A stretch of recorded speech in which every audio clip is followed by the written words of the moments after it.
Well, the consequence, of course, has been more border chaos, and that is the byproduct of bipartisan open borders policy. I think you have to be fair, and I've pointed out before when I first started talking about this, that this originally started out as a pilot project under the Bush administration.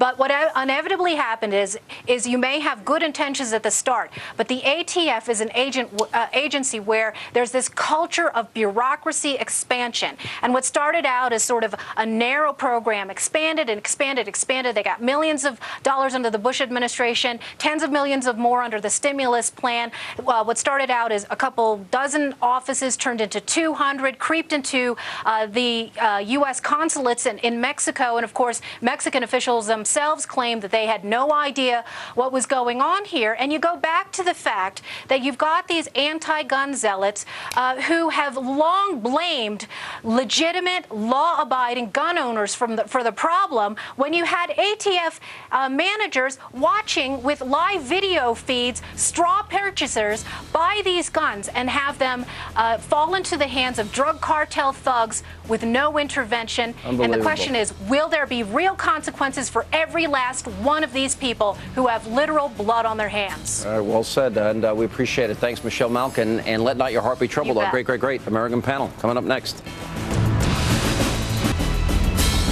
Tonight on our great American panel, he's the host of the History Channel's Warrior, currently serving with U.S. Special Army Forces. Terry Shepard is here. By the way, and you got this in front of you.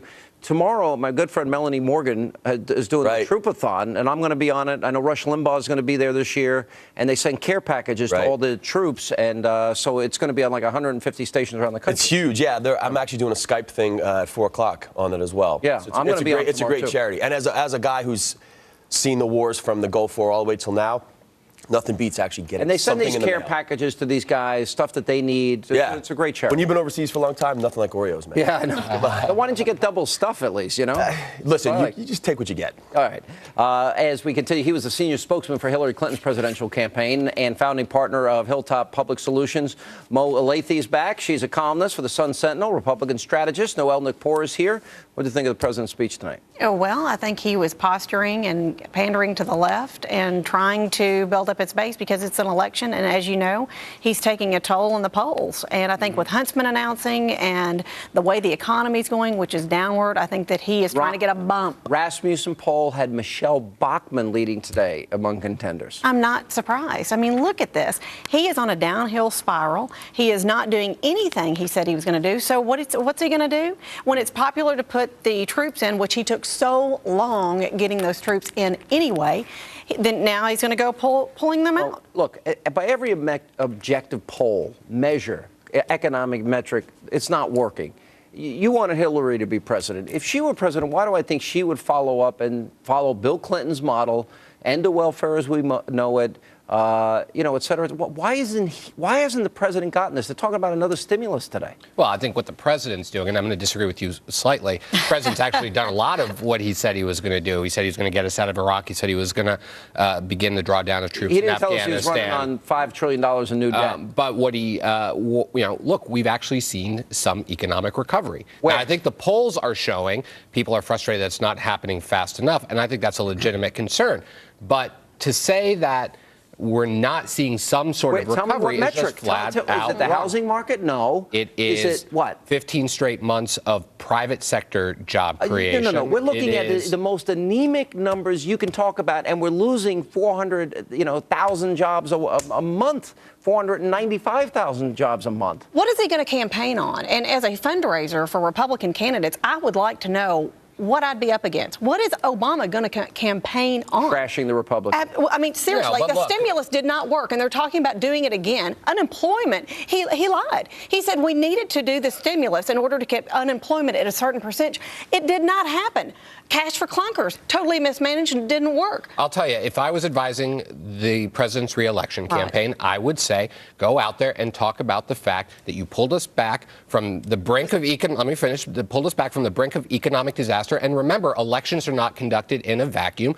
You compare yourself to your opponent, and your opponent wanted to take us back to the policies that created this mess. He didn't tell America he was going to get $5 trillion in debt. He didn't tell America that unemployment would be at 9%. He didn't tell America that he was going to spend all this money nor did they tell the truth about how expensive health care is and how everyone's going to be funneled into the system. But Sean, Right. Obama ran on not spending like Bush did, and he overspent what Bush did. Well, I think they've done a good job of throwing out lots of numbers and graphs and stuff, but it's not jiving. They're not buying it. So, getting back though to the speech about the war too. You know, it's never been about a numbers game with me anyway. I'm a special forces guy. I'm going to be there no matter what. We're all going to be there no matter what. It's more about rules of engagement and our actual mission focus and our statements. You think this is we could winning? have done this with a lot less guys, and we should have been out of there a long time ago. You think we can define this as a win? That's kind of tough. You're right. That's a really tough thing. So this will go down as an American I don't think. loss? No, I don't think we'll go down as an American loss. No, I don't think. I don't think we're going to be. Here's the problem too. The problem is the Afghan government. As the U.S. military, we are the go-betweens between this very corrupt Afghan government and the population. And there's no way we can look good while we're representing the Afghan government. Well, there's no infrastructure, there's no economy, and the government is totally failed. Suited for this. Yeah. Al Gore is recommending women have fewer children to help the climate. And he's going after President Obama. He says he's never presented to the American people the magnitude of the climate crisis. You know what I love about Al Gore is when he was up there doing his movie and talking about global warming, he is flying around in a Gulf Stream, leaving a huge carbon footprint. I'm the one that caught him in the Gulf Stream. Yeah. We had a camera. We got him getting out of his Gulf Stream. And by the way, it wasn't even a new Gulf Stream that's more fuel efficient. That's right. It was a Gulf Stream 2. Yeah, which is G2. one of the least.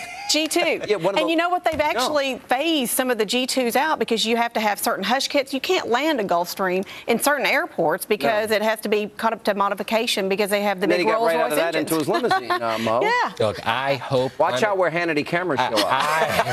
I hope climate change is an issue in this next Women election. should have fewer children to help the Let's climate. be honest. That's not what Al Gore said. Excuse me, Read that's the what he quote. said. Read the whole quote. All right, you have to have the ubiquitous availability of fertility management so women can choose how many children they have, the space of the children. You have to lift child survival rates so that parents feel comfortable having small families, and most important, educate girls and empower women. And that's the most powerful leveraging factor when that happens. Yeah. And then the population begins to stabilize and societies begin to make better choices, more balanced. I want to know, did So he tell what he's his saying own is- family that? Has he talked to his daughters and say, hey, what about population let's be control? Clear, right? Let's be clear what he's saying. What he's saying is that in many parts of the world, there are families, there are women Have who fewer do not children to have- help the climate. but who do not have access to or education about how they can take control of their own family's Excuse me. planning. No, that's not what he's saying. He Yes, said it is. have That's fewer exactly kids. what he's saying. Have fewer That's kids not what save. Sean, you stop know climate. better than that. Even you know I better do than hear that. Mo saying that kind of is the language he's saying, but let's be realistic. This is a little creepy. It's It's creepy. creepy. It's a little bit government in your Chairman. bedroom. It's a little bit like Especially coming from him. Chairman Gore. All right, we got to take a break. We'll come back more. We should have some great Oreos. American. Wait till you see our next segment video. You're not going to want to miss it. Next.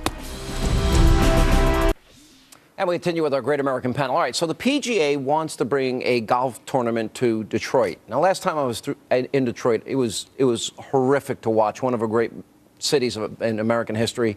You drive along main highways, and so many houses are abandoned. They're even bulldozing entire neighborhoods to consolidate services there.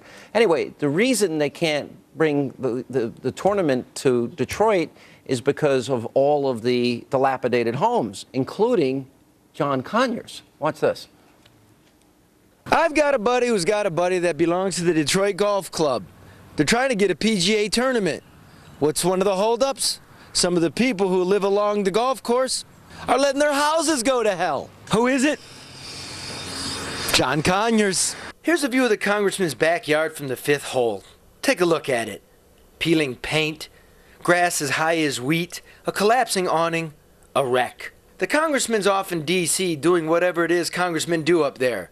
His wife, as you may know, is in the federal pen studying the Bible. The congressman makes at least $175,000 a year, and we paid his wife's legal expenses, so why can't he keep up his house? His next door neighbor is. The neighbor down the road's fixing their house. Wow. Yeah. Ouch. Ouch. Ouch. I love this reporter. Was he not funny? He's funny. It's Fox Guy's Detroit that great. did that. I think as a representative, I think that I would know that I would be subject to anything, and I think I would at least do some maintenance. Whether, and let's just say you may not have the money to do it. Get out there and do some stuff yourself, or get some college kids. It's I'll a do it for like recession. It's in $100. Give Detroit. me a weed whacker. I'll take care of that. That's why a weed I whacker. like You're not ashamed. You'll do that, Sean Hannity. Listen, You used I to used to do it. You I did all that. You used to do it. How much would something like that cost? Looking at those photos, what do you think? Listen, to all that you were gonna dilapidation, do all it. that maintenance, I could fix it for 10, 15 grand easy. All right. I'll even fix the awning and get a flat tire fixed. All right. Take care of your house, for crying out loud. Look, I'm not going to argue. Mow your lawn, right? If you're, your lawn. yeah, There I'm you not. go. I'm not going Thanks, to argue Mo. with that. Thanks, Mo. I will say I don't. I mean, look, I got a buddy who's a buddy of someone. I'm not sure that's the best sourcing I've ever heard from a journalist, but look, I'm not going to argue with the overall point. Mow your lawn. Is that like his summer house, though, or something? He doesn't live there. I mean, obviously he doesn't live. Well, I mean, we had to see I'd where be he curious ran. how often he spent time there. But either way, just hire Terry and Sean to do the weed whacking. We'll take care of it. It's we'll kind of knock funny it out. because you know what? If he's the only house that's not done, looks like other people are working on their house. There It's are holding other up the houses. LP. Yeah, right. And I don't blame the PGA. All right, we have the first campaign ad airing in Iowa, and this is from Tim Pawlenty. Let's roll the tape. A lot of candidates will come to Iowa and say the same things. The question is, have they done it? In a liberal state, I reduced spending in real terms for the first time, took on the government unions, and won. Appointed a conservative Supreme Court and passed health care reform the right way. No mandates, no takeovers. If I can do it in Minnesota, we can do it in Washington. I'm Tim Pawlenty, and I approve this message. Good ad? It's an all right ad, but Who are you supporting at this point? 'Cause Well, you've been let me- undecided. I'm undecided too. let me just tell you something. Tim Pawlenty needs to advertise early because Tim Pawlenty is not getting 1, 2, or 3 in the polls, and he's a good guy. You know, I like Tim Pawlenty. He's done fundraisers for different candidates that I've had in the past.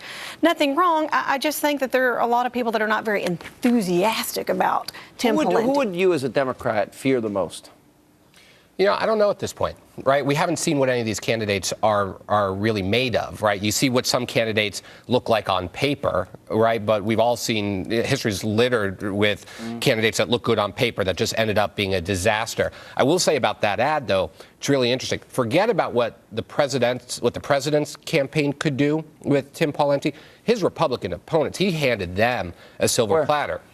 Because if your entire campaign is going to be, look what I did as governor, right, you better be sure that that's airtight. And his opponents, I think, are going to be able to go after him really hard for the fact that he left the state with a $6.2 billion deficit and that health care costs went up. No, that's not accurate, because remember, they have 2-year budgeting systems, and when he left, it was just the opposite. He had balanced the budget in Minnesota. Well, Barack Obama came late, so I think it's fun to talk about who's the candidate. But I think what that ad actually shows more than anything is just how powerful conservatives, not necessarily establishment Republicans, but how powerful conservatives are and how they want to bring them in, because that's who he's appealing to. Michelle Bachmann is now leading, and Herman Cain's doing well. What do you make of that? Michelle Bachmann is going to probably pick up a lot of funding that Tim Pawlenty would have liked to have had. I mean, they're both from Minnesota. Yeah, but she is a true Tea Party candidate, and those people are really rallying around What she's going to do is redefine the Republican field.